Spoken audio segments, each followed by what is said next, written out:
Espíritu poder desatar sobre ustedes esta palabra, pero sobre todo soltar esta palabra sobre el espíritu de la casa. Antes de comenzar, le voy a hacer dos recomendaciones. La primera, no se distraiga por favor, y la segunda, si es posible, tome nota. A veces uno va y recibe la palabra, y cuando uno sale del lugar dice: oye, ¿cómo estuvo la prédica? Estuvo muy buena. ¿Y de qué trató? No me acuerdo, pero lo que dijeron allá estuvo buenísimo. Entonces, le doy dos recomendaciones: por favor, no se distraiga, y la segunda, por favor, tome nota. Quiero soltar esta palabra, y antes de soltar quiero preguntarles a todos ustedes: ¿cuántos de ustedes tienen proyectos? Amén. ¿Cuántos tienen proyectos de vida? ¿Cuántos tienen proyectos de ministerio? ¿Cuántos tienen proyectos de hacer algo? ¿Y cuántos saben que antes de empezar un proyecto, el proyecto que usted ha empezado a comenzar siempre implica no solamente una inversión de tiempo, sino también implica una inversión económica? Amén. ¿Cuántos están conscientes de eso? Y con todo eso usted tiene proyectos. Entonces déjeme decirle que este mensaje es para usted. Si usted es una persona de proyectos, este mensaje es para usted. Quiero que me acompañe por favor, Segunda de Crónicas, capítulo número 9, del versículo 1 al versículo 4. Segundo libro de Crónicas, versículo número 9 capítulo número 9, del versículo 1 al versículo 4. Cuando usted lo tenga, diga conmigo un fuerte amén. Y si no lo tiene, diga gloria a Dios. Gloria a Dios. Gloria a Dios. Amén. ¿Ya lo tiene con usted? Bueno, se los voy a leer. Para los que no tienen Biblia con ustedes, se los voy a leer para ustedes. Oyendo la reina de Sabá la fama de Salomón, vino a Jerusalén con un séquito muy grande, con camellos cargados de especias aromáticas, oro en abundancia y piedras preciosas, para probar a Salomón con preguntas difíciles. Y luego que vino a Salomón, habló con él todo lo que en su corazón tenía. Pero Salomón le respondió a todas sus preguntas, y nada hubo que Salomón no le contestase. Y viendo la reina de Sabá la sabiduría de Salomón, y la casa que había edificado, y las viandas de su mesa, las habitaciones de sus oficiales, el estado de sus criados, y los vestidos de ellos, sus maestrales y sus vestidos, y la escalinata por donde subía a la casa de Jehová, se quedó asombrada. ¿Cómo se quedó la reina? Asombrada. Asombrada. Denle un fuerte aplauso al Señor. Levanta tus manos al cielo y di conmigo: Señor, háblame. Señor, háblame. Señor, háblame. Señor, háblame. Yo soy buena tierra. Yo soy buena Y tierra. tu palabra es buena Y semilla. tu palabra es buena semilla. Y donde quiera que tu palabra cae, Donde quiera que tu palabra tu cae, palabra produce tu palabra produce al 100%. al 100%. Amén. Amén. Voy a introducirme de la siguiente manera.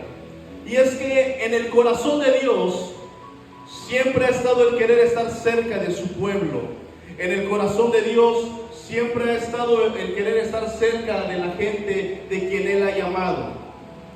Usted puede leer en la Escritura, la Biblia nos dice que hubo un hombre llamado Moisés. Y la Biblia nos dice que Moisés subía y podía hablar con Dios de tú a tú. La Biblia dice que había una montaña donde moraba la presencia de Dios. Y la Biblia dice que esa montaña era el monte Sinaí.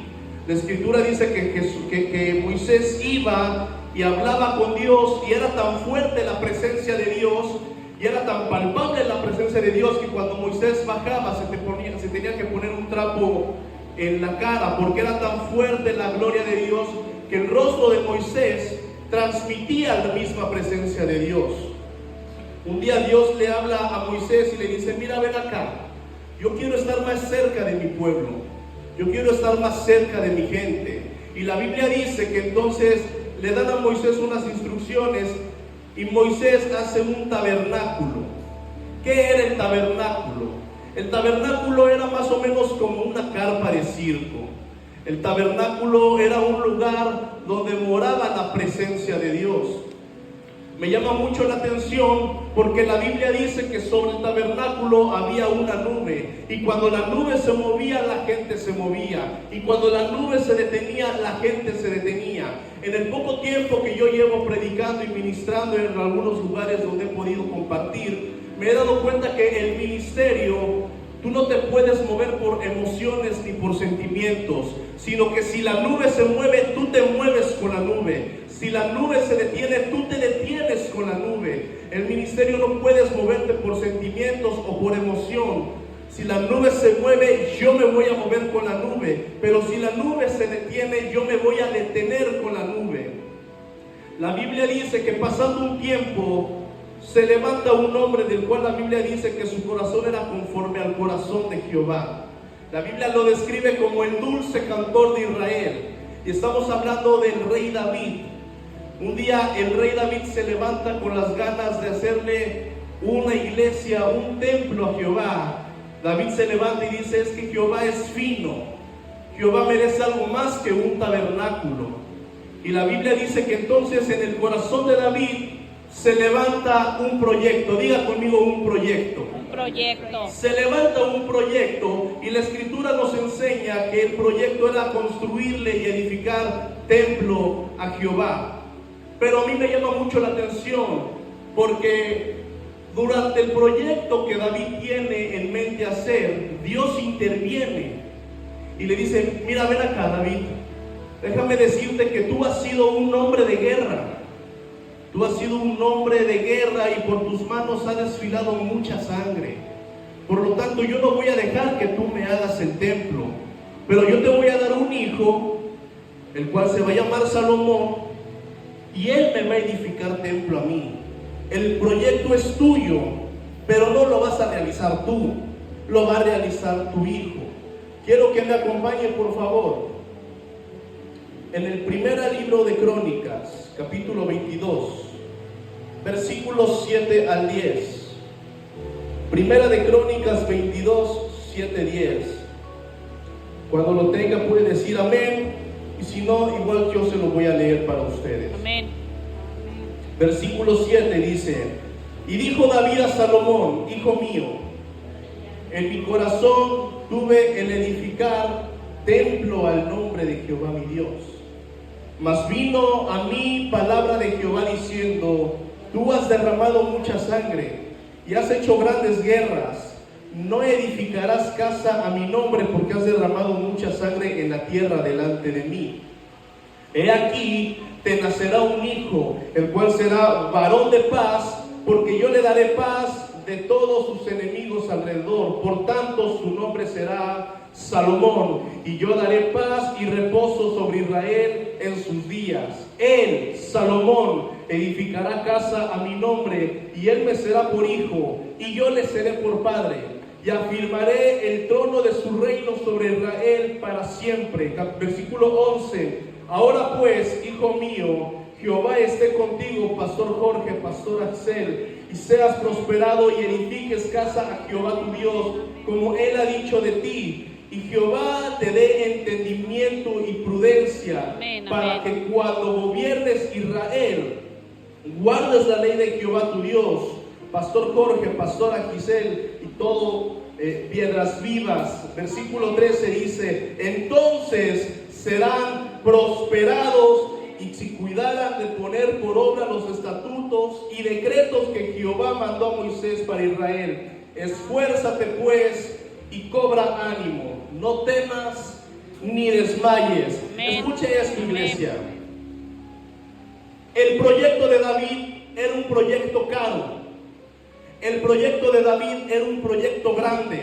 El proyecto de David era un proyecto ambicioso. El proyecto de David no costaba 300,000 pesos. El proyecto de David no costaba lo que cuesta una casa de Infonavit. El proyecto costaba un par de millones de dólares.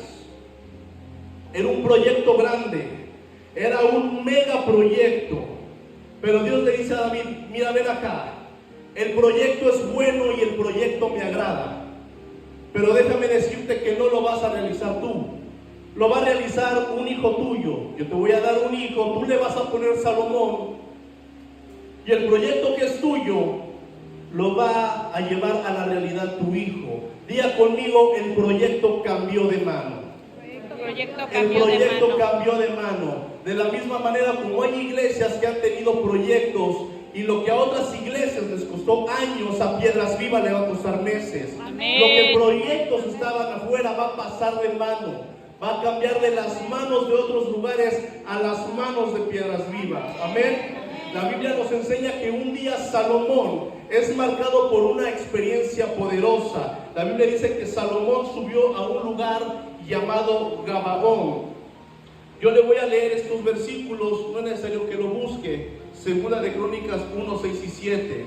Dice: subió pues Salomón allá delante de Jehová al altar de bronce que estaba en el tabernáculo de reunión y ofreció sobre él 1000 holocaustos.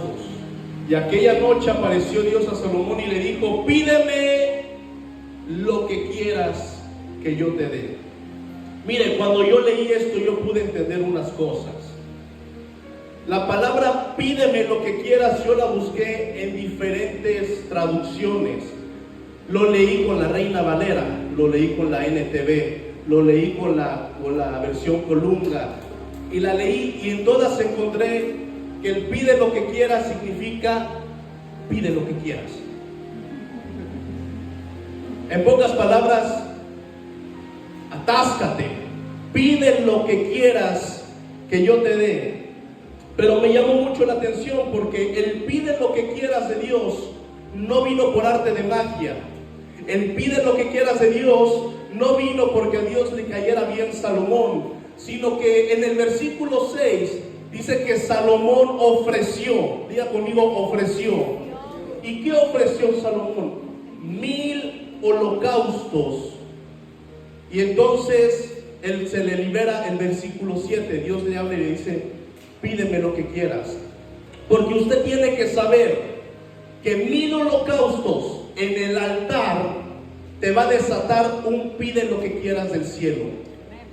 1000 holocaustos en el altar te va a desatar un pide lo que quieras de parte de Dios. Y ese es el problema de algunas personas que quieren que Dios les desate un pide lo que quieras de a gratis. El pide lo que quieras de Dios está diciendo que Dios confiaba en Salomón. Cuando Dios vio que Salomón era confiable, cuando Dios vio que Salomón era una persona confiable, cuando sacrificó 1000 novillos. Porque usted tiene que saber, iglesia, que no es lo mismo confiar que ser confiable. ¿Cuántos aquí confían en Dios? Amén. ¿Cuántos aquí confían en Dios? Amén. ¿Cuántos son confiables para Dios? El problema es que hay gente que quiere pide lo que quieras, pero no están dispuestos a sacrificar nada en el altar. Escuche esto. Salomón sacrifica 1000 novillos y yo me puse a investigar cuánto vale un novillo en la actualidad. Y me llevé la sorpresa que un novillo bueno, un novillo caro, que ya está listo para sacrificio, vale alrededor de 17,000 pesos mexicanos. Pero me llama la atención porque Salomón no sacrificó uno. Salomón sacrificó 1000 novillos. Eso quiere decir que la ofrenda de Salomón fue aproximadamente de 17 millones. Esa fue la humilde ofrenda del hermano Salomón.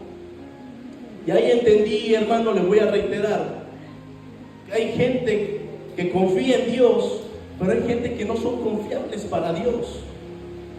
Salomón se ganó la confianza de Dios en el momento que sacrificó 1000 novillos en el altar. Y me llamó mucho la atención, y es que investigando un poquito, me di cuenta que las ofrendas, a diferencia de los holocaustos, tienen que las ofrendas, cuando las ofrecían, siempre quedaba una porción para el sacerdote. Del holocausto no. El holocausto se tenía que consumir todo. El holocausto se tenía que consumir en su totalidad. El holocausto no podía quedar nada, todo tenía que quemarse. ¿Qué fue lo que hizo Salomón? Salomón agarró 17 millones y los quemó todos en el altar. Wow. Eso fue lo que hizo Salomón. Y entonces a Salomón se le libera el versículo 7. Llega Dios y le dice: pídeme lo que quieras. ¿Sabe usted qué pidió Salomón? Sabiduría. ¿Sabiduría para qué? Para gobernar al pueblo. Mire, yo pienso, y este es un pensamiento muy personal, yo pienso que Salomón pidió algo bueno, pero no pidió lo mejor. Pregúnteme por qué. No, pregúnteme por qué. ¿Por qué? Porque Salomón pidió sabiduría para gobernar al pueblo, y él tenía sabiduría para gobernar a su gente, pero no tenía sabiduría para gobernarse él mismo. El hombre tenía sabiduría. La sabiduría de Salomón era tan impresionante que su fama se empezó a difundir por todos lados. Un día le llegó 2 mujeres con un bebé y se estaban disputando la maternidad. No había prueba de ADN, no había cómo saber quién es la mamá. Salomón voltea a ver al niño. El niño estaba güero, de ojos azules. No, la Biblia no dice eso, pero para mí estaba así, güero y de ojos azules. Volteó a ver a la mamá de la izquierda, y la mamá de la izquierda también estaba güera y de ojos azules. Volteó a ver a la de la derecha y también estaba güera y de ojos azules. Salomón dijo: yo no me voy a romper la cabeza ni me voy a ahogar en un vaso con agua. Hagamos la prueba del ADN de la espada. Vamos a cortar al niño a la mitad.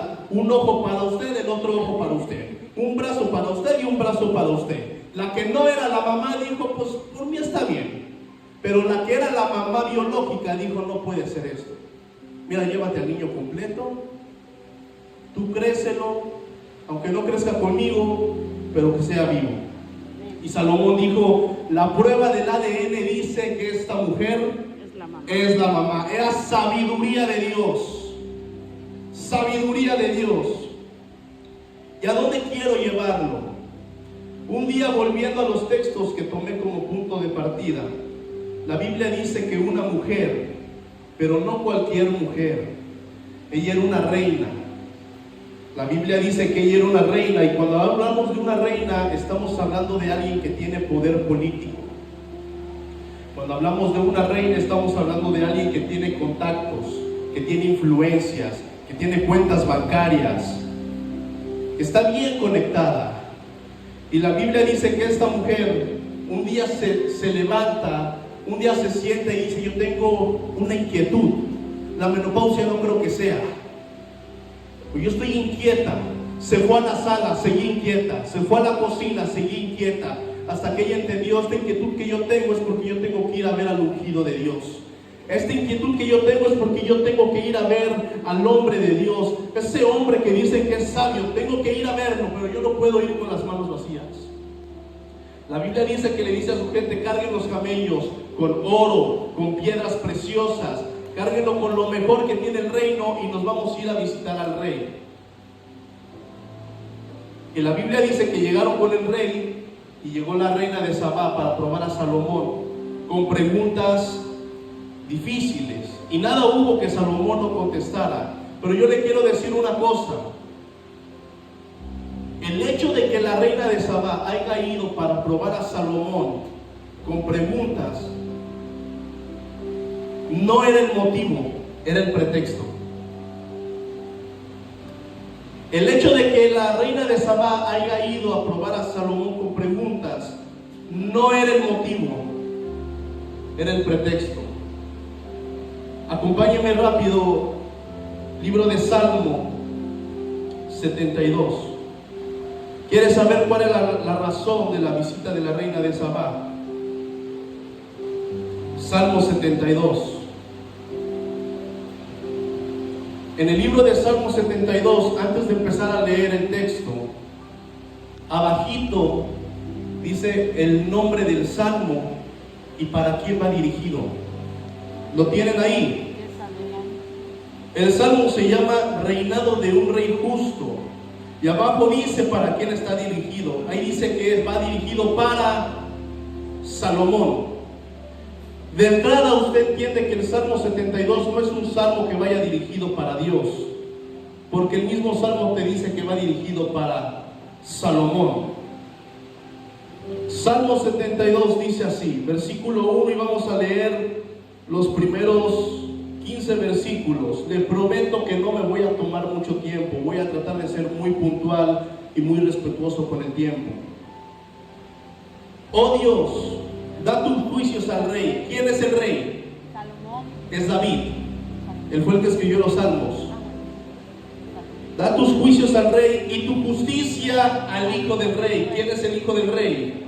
Salomón. Versículo 2. Él, o sea Salomón, juzgará a tu pueblo con justicia y a tus afligidos con juicio. 3. Salomón, los montes llevarán paz al pueblo y a los collados justicia. Salomón juzgará a los afligidos del pueblo. Salomón salvará a los hijos del menesteroso y aplazará al opresor. Salomón, te temerán mientras dure el sol y la luna, de generación en generación. Salomón descenderá como la lluvia sobre la hierba cortada, como el rocío que destila sobre la tierra. Salomón florecerá en sus días justicia y muchedumbre de paz hasta que no haya luna. Salomón dominará de mar en mar y desde el río hasta los confines de la tierra. Salomón, ante él se postrarán los moradores del desierto y sus enemigos lamerán el polvo. Los reyes de Tarsis y de las cosas traerán presentes a Salomón. Los reyes de Sabá y de Seba ofrecerán dones. Todos los reyes se postrarán delante de Salomón. Todas las naciones le servirán. Porque Salomón librará al menesteroso que clamare y al afligido que no tuviere quien le socorra. Salomón tendrá misericordia del pobre y del menesteroso y salvará la vida de los pobres. De engaño y de violencia redimirá sus almas Salomón, y la sangre de ellos será preciosa ante sus ojos. Versículo 15, y aquí está el alma de mi mensaje. Salomón vivirá y se le dará todo el oro de Sabá, y se orará por él continuamente, y todo el día se le bendecirá. Quiero que escuche esto y se conecte conmigo los próximos minutos, porque para entender esto usted tiene que saber que el Salmo 72 no es para Dios, sino que el Salmo 72 no es otra cosa más que el diseño profético de David para su hijo Salomón. ¿Está aquí conmigo? El Salmo 72 es el diseño profético de David para su hijo Salomón. Eso quiere decir que todo lo que Salomón hizo durante el periodo de su reinado está encapsulado y resumido en el capítulo 72 de Salmos. Todo está aquí en Salmo. Entonces, permíteme ilustrártelo así. Un día está David en su gabinete, está en su reinado. Un día está David ahí firmando y haciendo acuerdos, y de repente le viene palabra de Jehová a David, y David dice: Salomón, ¿dónde está el niño? Porque hay palabra de Jehová para Salomón. Y Salomón estaba jugando PlayStation 4 en el cuarto. Van por el niño y se lo traen a Salomón, lo sientan en los brazos, en las piernas de papá, y Salomón empieza a soltar palabras sobre Salomón, y le dice: mira, Salomón, los reyes de Tarsis te van a honrar, sobre ti esto y esto, y sobre ti el otro y otro y otro. Señor, trae tus juicios al rey y trae sabiduría a los hijos del rey. Y llega el versículo 15. Salomón, va a haber una reina cuando tú seas un adulto, va a haber una reina cuando tú tengas la corona, va a haber una reina cuando tú estés en el trono, y esa reina te va a entregar el oro de su reinado. ¿Pero para qué te lo va a entregar? Para un proyecto. Para un proyecto que es caro, para un proyecto que es ambicioso, para un proyecto que va a tener todas las comodidades que nuestra temporada le puede ofrecer a Dios. En pocas palabras, era un proyecto como el que tiene Piedras Vivas. Era un proyecto grande, era un proyecto ambicioso, era un proyecto caro. Para la gente que luego piensa que Dios merece un chiquero. El templo de Salomón iba a tener oro y piedras preciosas. Para la gente que piensa que entre más pobre, más santo eres. El templo de Salomón iba a estar adaptado con los lujos y sus mejores cosas que le pudieran ofrecer durante su época que ellos habían vivido. El Salmo 72 es el diseño profético de David para su hijo Salomón. Con eso yo entendí que nosotros, los que somos papás, los que tenemos hijos, les podemos diseñar el futuro a nuestros hijos. ¿Qué estás declarando tú sobre tus hijos? ¿Qué palabra estás soltando tú sobre ellos? David, con una palabra profética, le marcó el futuro a Salomón. Con una palabra que venía de la boca de Dios, le marcó el reinado a Salomón. Con una palabra de David, le marcó a Salomón. Y entonces David le dice a su hijo: hey Salomón, mira, el proyecto es caro. Mira Salomón, el proyecto es multimillonario. Mira Salomón, el proyecto tiene muchos ceros, pero tranquilo Salomón, no te afanes por cuánto va a costar el proyecto. Hay una reina que va a visitarte y te va a entregar el oro de su reinado para que tú puedas ejecutar ese proyecto. Con esto yo te estoy diciendo que los proyectos que tú ya tienes ya están financiados. Los proyectos del ministerio que ustedes tienen ya está financiado. Incluso me atrevo a decir que desde antes que palpablemente existiera Piedras Vivas, ya Dios ya tenía la gente que iba a financiar el ministerio. Ya Dios ya tenía la gente que iba a financiar los ministerios de ustedes, sus proyectos de ustedes. Todo está saldado desde antes que nosotros lo empezáramos.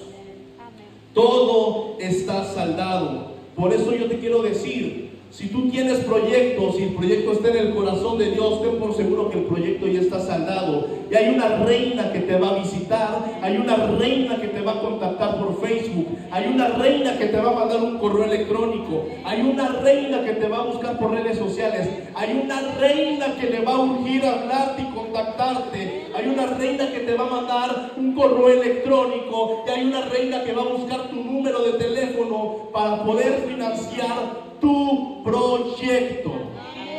Una reina nos va a visitar. Amén. Dáselo fuerte, dáselo. Si lo vas a aplaudir, apláudalo bien. Las promesas que Dios le dio se volvieron proyectos. Y esos proyectos ya estaban financiados hasta que se llevaron a la realidad. Si Dios te da la visión, también te va a dar la provisión. Amén. Si Dios te da la visión, también te va a dar la provisión.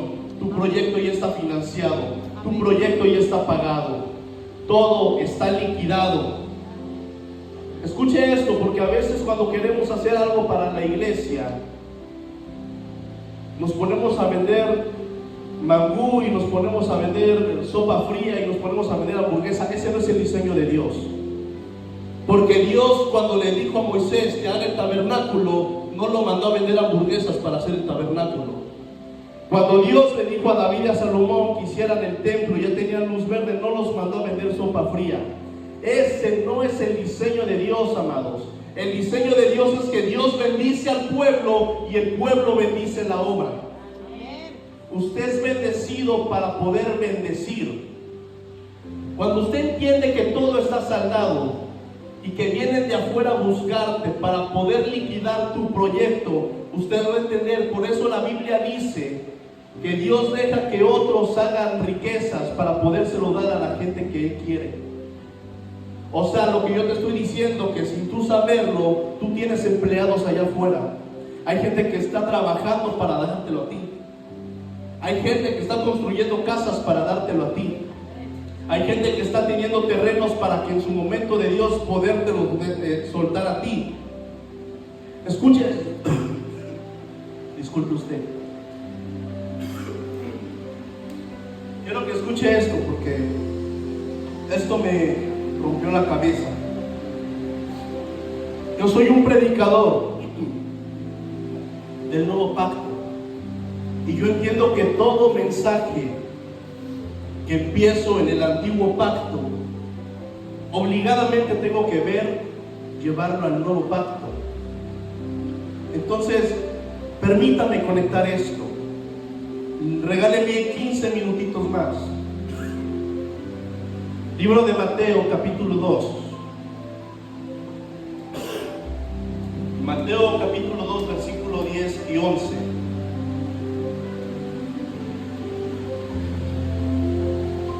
Mateo 2 versículos 10 y 11.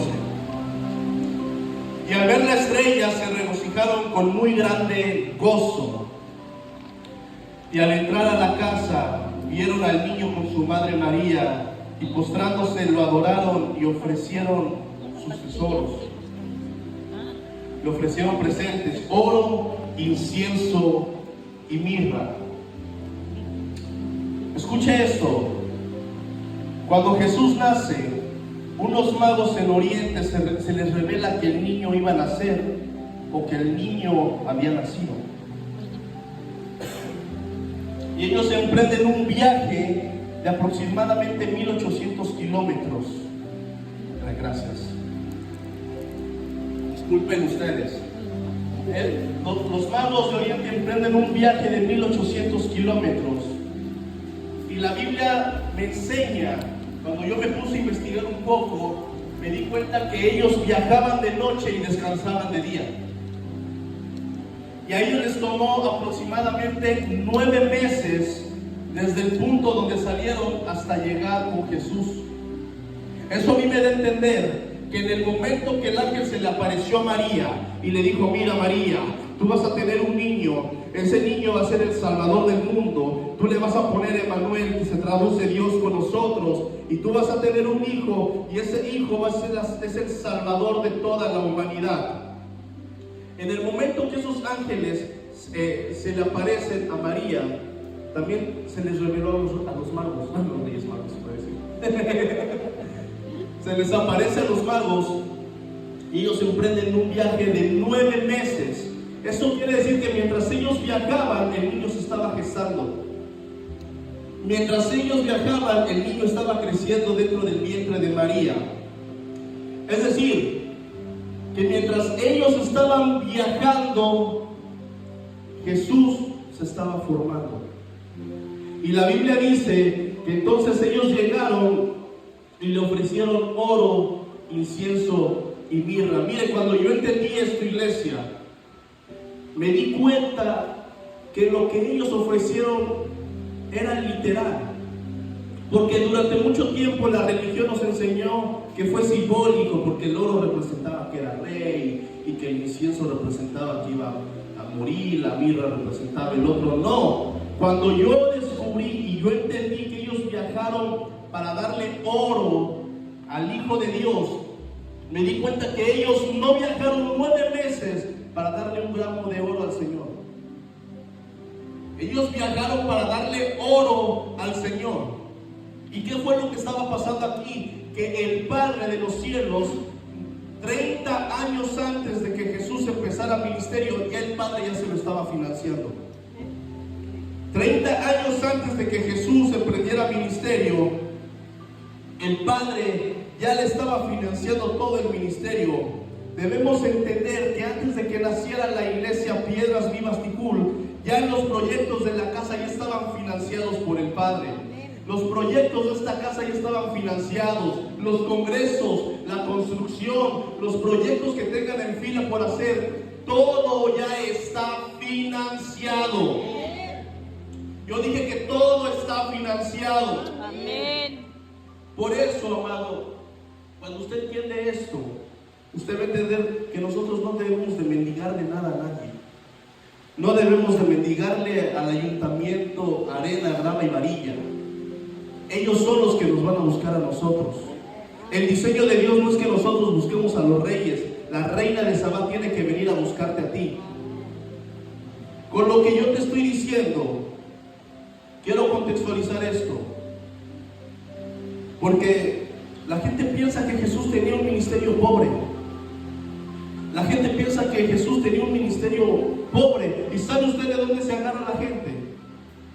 De ese texto que dice que cuando las aves quieren descansar, van y descansan. Cuando las zorras van a descansar, van y descansan. Pero que el Hijo del Hombre no tiene dónde recostar la cabeza. De ahí se agarran para decir que entonces, pobrecito Jesús, no tenía ni para comprarse una almohada. Cuando usted lee el contexto, se va a dar cuenta que Jesús no estaba hablando de dinero, estaba hablando de tiempo. Pregúnteme por qué. ¿Por qué? Yo sé que usted es chismoso, pregúnteme por qué. A Jesús, un día una persona se le para y le dice: Jesús, mira, yo te quiero seguir, que a donde tú vayas yo quiero ir, que a donde tú te pares yo me quiero parar, que a donde tú vayas yo te quiero seguir. Y Jesús le lee el corazón y dice: este muchacho piensa que yo vine a la tierra a hacer turismo. Este muchacho piensa que yo vine a la tierra a tomarme fotos para Facebook. Y no. Mi ministerio en la tierra es corto. Mi ministerio en la tierra no es largo. Por lo tanto, como mi ministerio es corto en la tierra y tengo el tiempo limitado, solamente voy a tener 3 años de ministerio.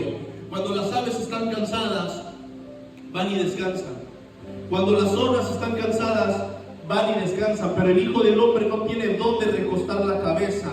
Pero no estaba hablando de dinero, estaba hablando de tiempo. El ministerio de Jesús era tan próspero y era tan sólido económicamente que la Biblia me enseña que sostenía 12 familias. Tenía 12 discípulos. El ministerio de Jesús me enseña que era tan sólido económicamente que tenía un tesorero. Y hermano, le voy a decir una cosa: nadie tiene un tesorero en su ministerio si no tiene entradas económicas. De hecho, la Biblia dice que el tesorero era ratero. Imagínese eso. Estamos hablando de Pedro y de Juan, que eran tremendos aviones, tenían experiencia. Pedro dice en la Biblia que tenía 2 barcos, o sea, era gente empresaria, gente que vivía de la pesca. Mateo era recaudador de impuestos. Eran personas que conocían los números, eran personas que no te los llevabas al baile tan fácil, y ellos no se daban cuenta que Judas les estaba robando. ¿Por qué no se daban cuenta? Porque probablemente las entradas del ministerio de Jesús eran tan fuertes que a Judas le daba tiempo de maniobrar y maquillar los números, y no se daban cuenta. Dejemos de pensar que el ministerio de Jesús era un ministerio pobre. Pedro y Andrés eran pescadores. Santiago y Juan eran pescadores. Mateo era recaudador de impuestos, lo conocían también como Leví. Simón era un revolucionario. De los demás la Biblia no proporciona detalles específicos de qué eran, pero me llama la atención que Jesús llama a sus 12. ¿Y quién sostenía la familia de esas 12 personas? ¿De dónde salía el presupuesto?